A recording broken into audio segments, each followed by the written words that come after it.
3월 10일부터 온 교회가 40일 기도학교를 통해서 큰 은혜를 받고 있습니다. 평소에는 막연하게 생각되었던 기도라는 것이 매일매일 다른 주제를 통해서 정리되기 때문에 이해하는데 참 도움이 많이 되는 시간인 것 같습니다. 이번 주를 포함해서 이제 3주 정도 남았는데 남은 기간 꾸준히 잘 참석하셔서 올 한 해 기도의 응답을 받으시는 여러분들이 되셨으면 좋겠습니다. 기도학교 이야기를 갑자기 왜 꺼내느냐 하면 본래 우리 교회가 새벽마다 큐티를 하는 교재가 매일 성경인데 이 기간 동안에는 새벽 시간에 우리가 기도에 대해서 집중하다 보니 이제 매일 성경의 본문을 다룰 수가 없어서 혹시라도 개인적으로 큐티를 진행하시는 분들이 계시면 진행하시는 분들이 계시면 어떤 말씀이 좋을까 생각하던 차에 이제 오늘 본문 누가복음 본문을 이제 정하게 되었습니다. 오늘 본문의 비유는 불의한 청지기 비유라고 이렇게 알려져 있는 비유입니다. 11절을 보면 그가 사용한 재물이 불의한 재물이다라고 이렇게 본문에서 이야기하기 때문입니다. 그런데 우리를 혼란스럽게 하는 것은 예수님께서 그 사람을 지혜롭다라고 말씀하셨기 때문입니다. 그리고 또 9절을 보면 불의한 재물로 친구를 사귀라 라고 또 말씀하시기 때문에 이것을 받아들이는 그 입장에서는 그동안의 예수님의 가르침과는 뭔가는 좀 다른 그런 느낌을 우리가 받기도 합니다. 그래서 이 시간을 통해서 옳지 않은 청지기 비유를 통해 우리에게 주시는 하나님의 말씀 무엇인지 우리가 함께 알아보는 시간을 가졌으면 좋겠습니다. 먼저 비유에 대해서 바른 이해를 우리가 가져야 되는데 비유란 것은 어떤 것을 알기 쉽게 표현하는 데 있습니다. 이 말은 비유라는 것이 이제 전달하고자 하는 그 목적이 무엇인지를 파악하는 것이 중요하다라는 것입니다. 그런데 만약에 우리가 이 비유를 볼 때 목적보다도 다른 것에 더 집중을 하게 된다면 우리는 잘못된 이해를 가지고 그 비유를 해석을 할 수가 있게 된다는 것입니다. 특히나 오늘 본문 같은 경우에는 그러한 면이 또 존재하기 때문에 비유가 무엇을 말하고자 하는지 여러분들이 집중해서 들으셨으면 좋겠습니다. 먼저 1절을 보면 비유의 대상이 제자들이라고 명확하게 나와 있습니다. 그렇다는 것은 오늘날에 그 예수님의 제자로서 이 땅을 살아가는 우리들 역시 비유를 통해서 영적인 원리를 이해할 수가 있는 것입니다. 이 비유는 이렇게 시작합니다. 누가복음 16장 1절입니다. 어떤 부자에게 청지기가 있는데 그가 주인의 소유를 낭비한다는 말이 그 주인에게 들린지라라고 말합니다. 여기서 청지기라는 말은 이제 오이코노모스라고 얘기합니다. 이제 오이코스라는 집과 이제 네모라는 관리를 하다, 경영을 하다라는 뜻이 합쳐진 단어인데 다시 쉽게 말하면 집안일을 관리하는 사람을 이제 청지기라고 할 수 있습니다. 그런데 쉽게 말하면 이제 주인의 모든 권위를 부여받아서 그의 모든 결정이 곧 주인의 결정과 같은 이제 같은 그러한 의미를 갖는 사람을 바로 청지기라고 할 수 있습니다. 그런 일을 맡을 정도라면 이 청지기의 능력이 굉장히 탁월한 사람이다 라는 것을 또 우리가 짐작을 할 수 있는 것입니다.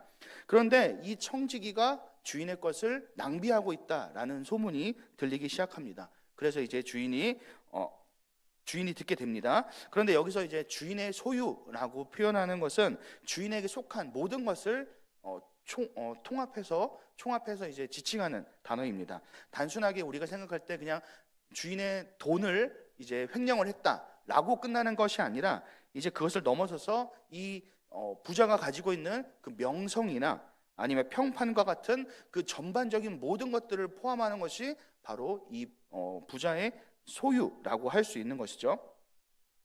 청지기가 정확하게 무슨 짓을 했는지, 어떤 일을 했는지는 우리는 알 수 없지만 그가 이제 주인에게 모든 권한을 받은 이후에 그는 자신의 임의대로 주인에게 받은 것을 사용하기 시작했던 것이고 그 결과 주인에게는 금전적인 손해 혹은 이제는 그의 명성에 금이 가는 그러한 행동을 그는 하게 되어버렸던 것이죠. 이 소식을 알게 된 주인은 이제 그 청지기를 불러들였습니다. 그리고 또 들리는 소문대로 이제 청지기를 추궁하기 시작하는데 이제는 앞으로 네가 청지기직을 하지 못할 것이다. 그리고 그동안 네가 했었던 것을 셈하라라고 이렇게 얘기를 합니다. 셈을 하라는 것은 쉽게 말하면 결산을 해라. 네가 가지고 있었던 그 장부를 빨리 이제 시간이 되는 대로 정리해서 가져와라 라고 이렇게 이야기하는 것입니다.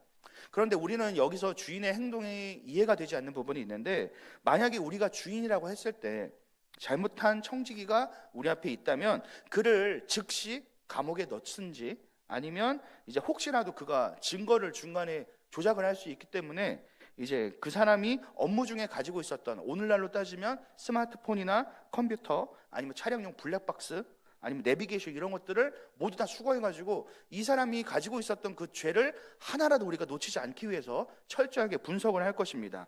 그런데 이 부자는 그렇게 하지 않았습니다. 그를 불러서 청지기직을 이제 청지기직에 해고 통보를 내리기는 하는데, 지금 당장 그 청지기의 역할을 하지 못하는 것이 아니라 어느 정도는 그가 정리할 수 있는 시간을 그에게 허락을 해 주었다라는 것입니다.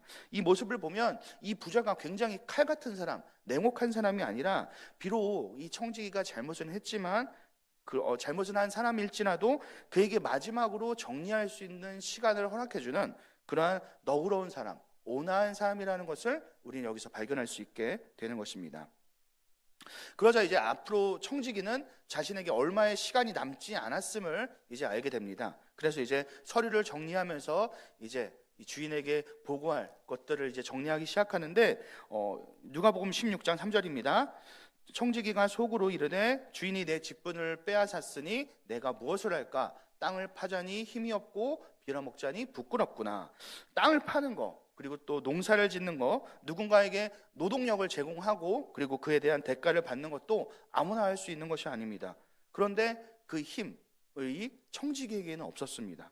다른 사람에게 구걸하는 것도 아무나 구걸할 수 있는 것이 아닙니다. 얼굴에 철판을 깔고 손을 빌어야지, 불쌍한 표정을 짓고 해야지만 남에게 이제 빌어먹고 이제 얻어먹을 수 있는데, 이 청지기는 그 행동 자체가 이제 수치스러운 것이라고 또 생각을 했습니다. 어떻게 보면 빌어먹을 용기가 없었던 사람이었던 것이죠.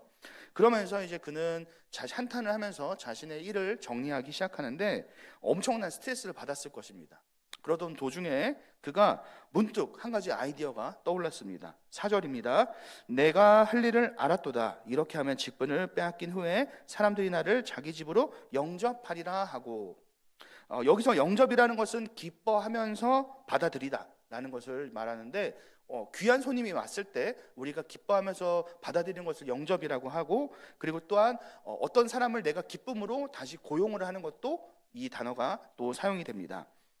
그 청지기가 선택한 행동은 무엇이냐면 바로 주인에게 빚진 자들을 불러내어서 그들의 빚을 탕감해 주는 일이었습니다. 좀 더 노골적으로 얘기를 하면 이 청지기가 주인의 소유에 있었던 그 서류를 이제 조작을 해서 이제 그 사람의 다른 사람의 이제 빚을 이제 조작을 하는, 변경을 하는 그런 일이었던 것이죠.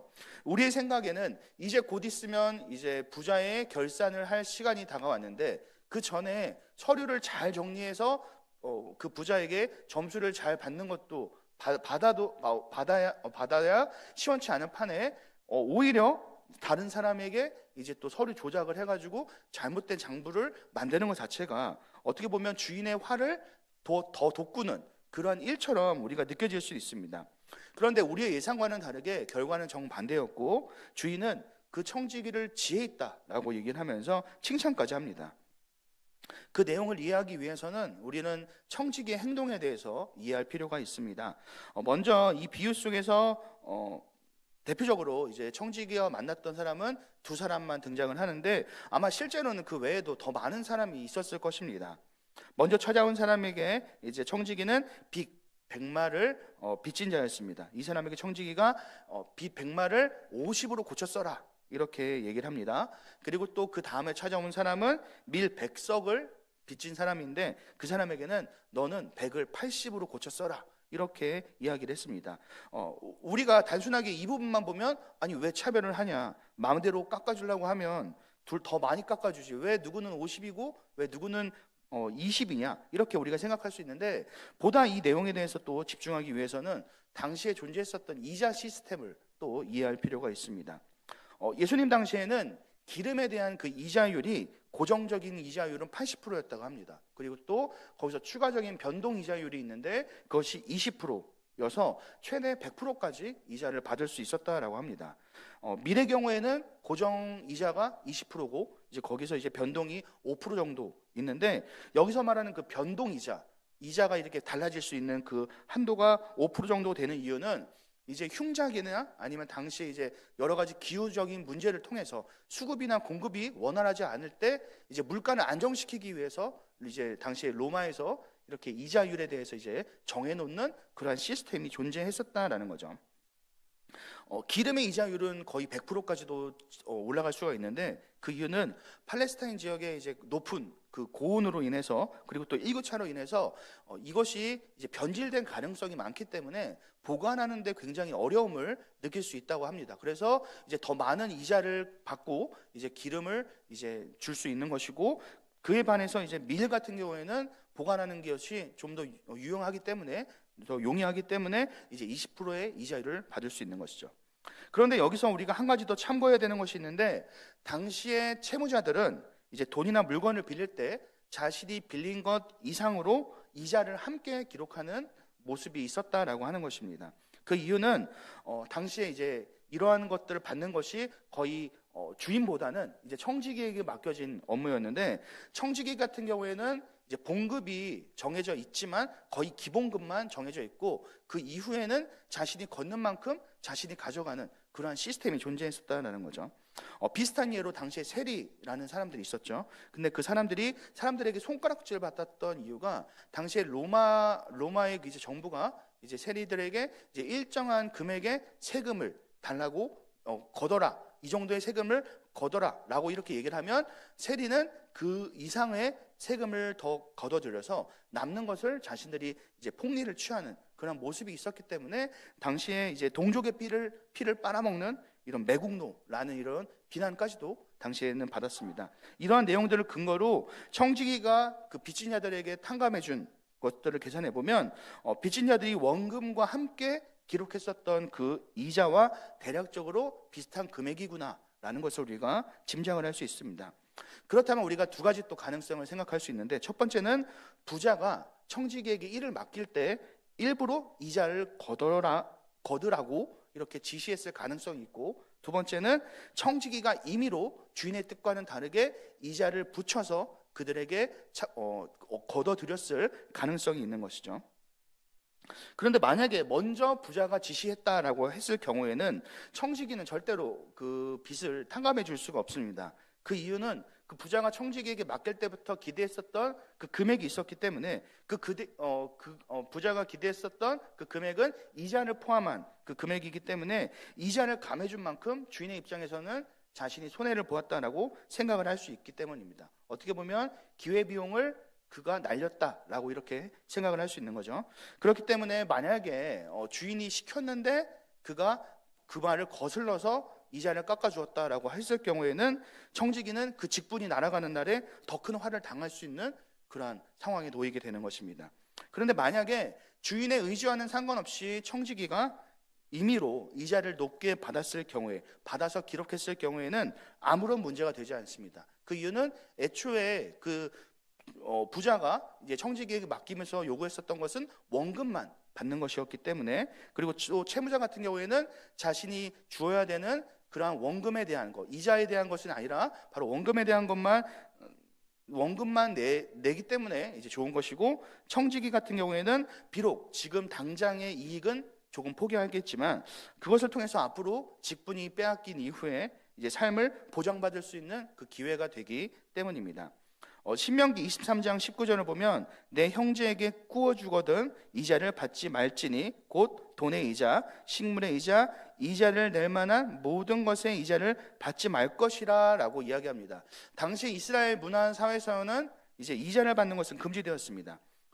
청지기의 그 결산을 밀어준 부자의 모습을 통해서 우리는 아까 그가 자비로운 사람이라는 것을 유추할 수 있었습니다. 그렇기 때문에 이 부자는 굉장히 율법을 잘 지키는 사람이었을 것이고, 그가 원했던 청지기의 모습은 그 부자가 가지고 있었던 그 수많은 재물들을 통해서 도움이 필요한 자들, 가난한 자들 혹은 필요한 자들에게 이자 없이 베풀어주는 그러한 너그러운 모습이었을 것입니다.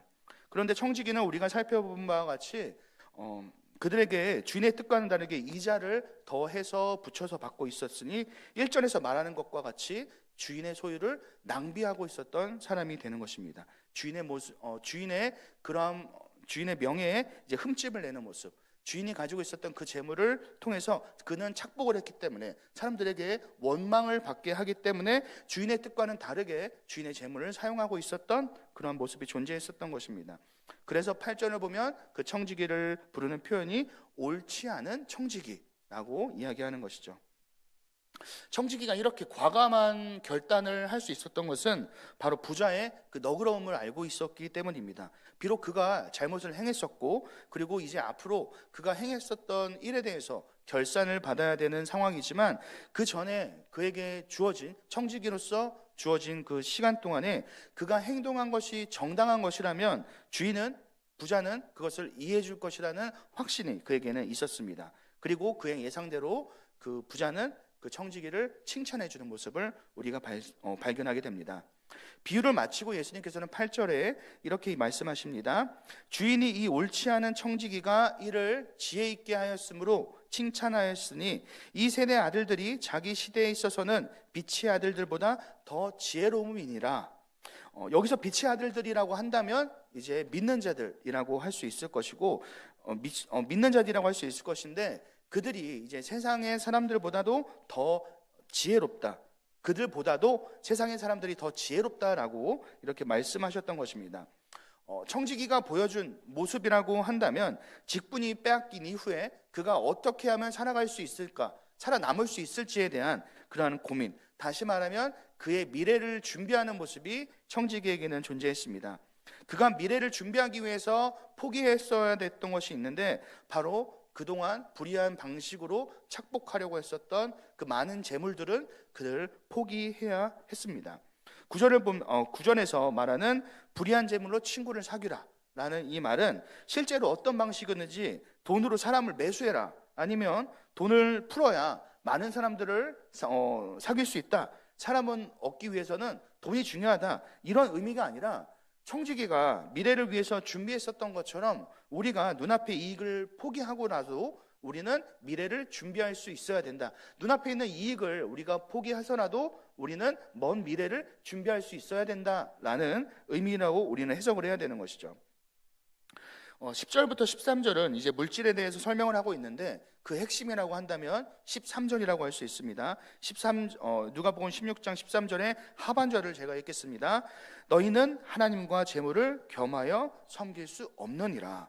이 내용을 통해서 10절부터 13절의 내용을 재해석을 한다고 하면 재물을 사랑하는 자는 하나님의 그 지극히 작은 것에 불의하는 자다.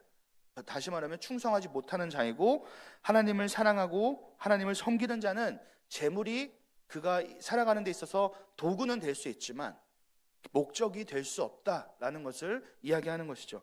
어떻게 보면 계산적인 그러한 계산적인 삶이나 아니면 물질을 계산하는 그런 모습이 그의 인생에 있어서 나타날 수 없는 것이죠.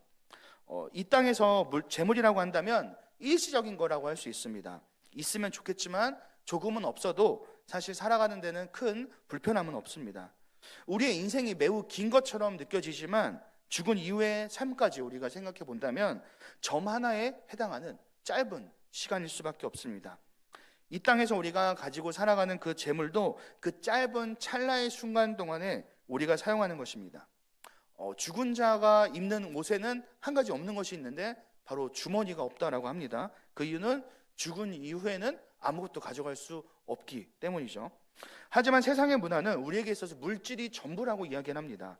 이 땅이 전부이기 때문에, 그리고 또 죽은 이후에는 아무런 것도 없기 때문에 우리가 살아있는 동안에 즐기고 우리가 누리며 살아가야 된다라고 이야기를 합니다. 어떤 사람들은 조물주 위에 건물주가 있다라고 하면서 이제 우스갯소리를 이야기하는데, 우리는 이러한 문화적인 흐름을 굉장히 우리는 가볍게 여기서는 안 되는 것입니다.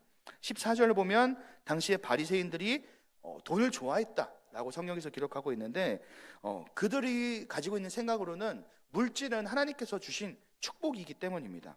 그렇기 때문에 내가 많은 재물을 가지고 있다, 내가 부유하다라는 것은 그들에게 있어서는 내 신앙이 올바르다, 하나님이 내 신앙을 보고 나에게 복을 주신 것이다. 이렇게 당당하게 사람들에게 이야기할 수 있는 거고 사람들에게 높임을 받을 수 있는 것이기 때문에 그들은 어떻게 해서든지 많은 부를 축적하려고 했습니다. 15절에서 말하는 바와 같이 스스로 옳다는 자들로서 살았던 것이죠. 하지만 바리새인들은 그 물질을 목표로만 살아갔던 자들이기 때문에 마지막에는 하나님께 미움을 받을 자들이라고 성경에서는 이야기하고 있음을 우리는 기억해야 할 것입니다. 오늘 말씀을 마무리하겠습니다. 우리가 살펴볼 그 옳지 않은 청지기 비유는 처음에는 주인의 뜻과는 다르게 불의한 재물을 거두었던 자가 그의 마지막 시기를 알게 되자, 그 마지막 시기가 이제 다가오게 되자 그간 낭비했었던 그 모습을 돌이켜서 이제는 주인의 본래 뜻에 따라 이제 너그러운 모습으로 행함으로 주인께 칭찬을 받는 그 모습이었습니다. 이 모든 것의 전제는 바로 너그러운 부자의 모습이 있었고 그에게 은혜를 기대하는 그러한 청지기의 모습, 그 모습을 통해서 또한 칭찬을 받게 되는 것이었습니다. 물론 본문에서 비유는 여기서 끝나지만 만약에 그 이후의 모습을 추측해 본다면 다시 청지기가 복직을 했을 가능성도 있을 것 같습니다. 그 이유는 주인이 봤을 때 이 청지기의 지혜를 보고 감탄을 했고 또 칭찬까지 했었기 때문에 이 청지기가 다른 누구보다도 그 일을 잘 감당할 수 있을 거라는 확신이 주인에게 존재할 수 있기 때문이죠. 우리의 모습도 사실은 청지기와는 크게 다르지 않은 것 같습니다. 우리의 인생의 마지막을 알기까지 우리는 우리의 물질을 임의대로 내가 원하는 대로 세상의 방식대로 우리는 사용하면서 살았습니다. 하지만 복음을 통해서 우리는 죽음 이후에 세상에 대해서 알게 되었고 우리의 삶은 하늘나라 그 상급을 쌓는 모습으로 이제는 변하게 되었습니다. 마지막에 청지기가 이제 미래를 준비하기 위해서 눈앞에 있는 재물을 포기했었던 것처럼 우리의 모습도 그러한 모습이 나타나야 하는 것이죠.